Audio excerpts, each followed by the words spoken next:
Hello, my name is Vedant. I am a legal intern with Lexis and Company. Before starting out the video, I would like to say that please like and share the videos and subscribe to the YouTube channel of Lexis and Company.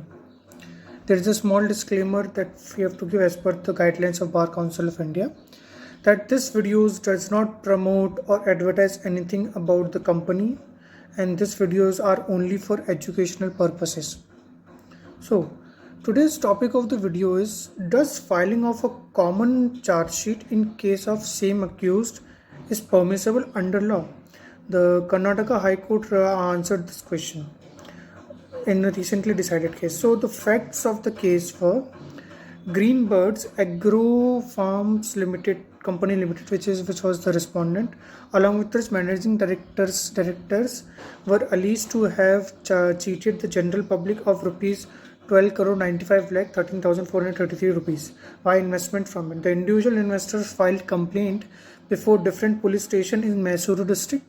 The state government appointed the jurisdictional assistant commissioner as competent authority for taking action against the accused under Section 5 of the Karnataka Protection of Interest of Depositors in Financial Establishment Act 2004. Accordingly, the investigation was done and a common charge sheet came to be filed by the Police Inspector Financial and Vigilance Unit CID before the trial court.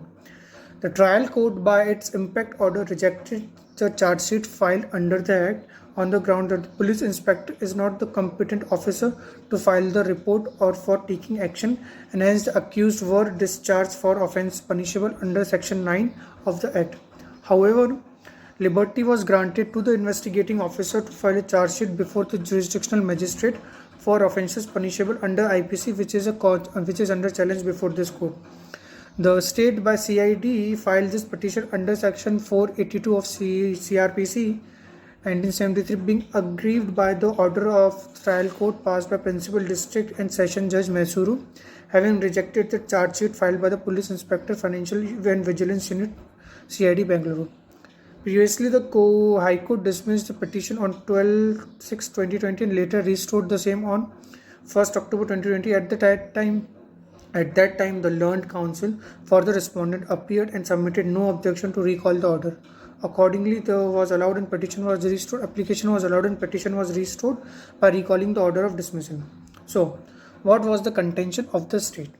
The court noted that the accused company and its directors were made accused under the IPC and also under the 2004 Act. The Assistant Commissioner was appointed under Section 5 of the Act for making an inquiry and to file a report. The Assistant Commissioner's report required to deal with the investments of the company or other property believed to have been acquired from out of the deposits and to attach the said investment under Section 3 of the Act and to protect the interest of the investors in accordance with the procedure laid down in Special Act. Section 9 of the Act, the court noted, prescribed punishment for the offences committed by the company, which is liable for punishment of both imprisonment as well as fine. As per Section 18 of the Act, the CRPC is applicable and the special court shall follow the procedure specified in the CRPC for the trial of foreign cases by magistrate, which is nothing but a judicial magistrate of first class or metropolitan magistrate. Counsel for the state further submitted that as per Section 4 of CRPC, the special court established under the Act is having the power to try the offences punishable under the IPC as well as the offences punishable under the special law. But the trial court misread Section 5 of the Act and committed error in discharging the accused, which is illegal. So it was further submitted that as per Section 4 Clause 2 of CRPC, all offences under law shall be investigated, inquired into, tried and otherwise dealt with according to the same provision but subject to any enactment for the time being in force regulating the manner or place of investigating, inquiring into, trying or otherwise dealing with such offences. So, such being the case, bifurcating the offences punishable under IPC and special law is not correct. Both the offences are required to be tried together by the special court established under the 2004 Act. So what was held by the High Court?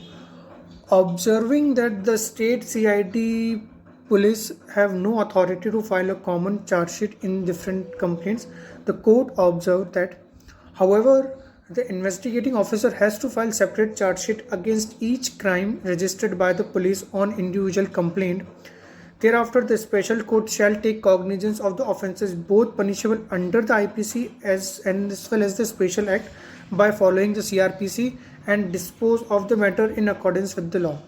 So far as on the report of the competent authority, it has to be submitted to the state government and later the trial court on the report of the competent officer to attach or seize the properties and investments under Section 3 of the Act for the purpose of protecting the interest and refunding the money to the investors as per Section 12 of the 2004 Act. Allowing the petition, the court held the trial court committed error in rejecting the charge sheet on the ground that the investigating officer is not competent authority to file the charge sheet and wrongly discharged the accused for the offences punishable under Section 9 of the 2004 Act, and also committed error in directing the investigating officer to file the charge sheet before the jurisdictional magistrate in respect of offences punishable under the IPC. Therefore, the orders requires to be quashed, and the orders were caused by the Karnataka High Court, and Karnataka High Court held that filing of a common charge sheet in case of same accused is impermissible under the current law. So this was all about what was observed by the High Court. Thank you. Please like and share video and subscribe to the YouTube channel of Lexis and Company.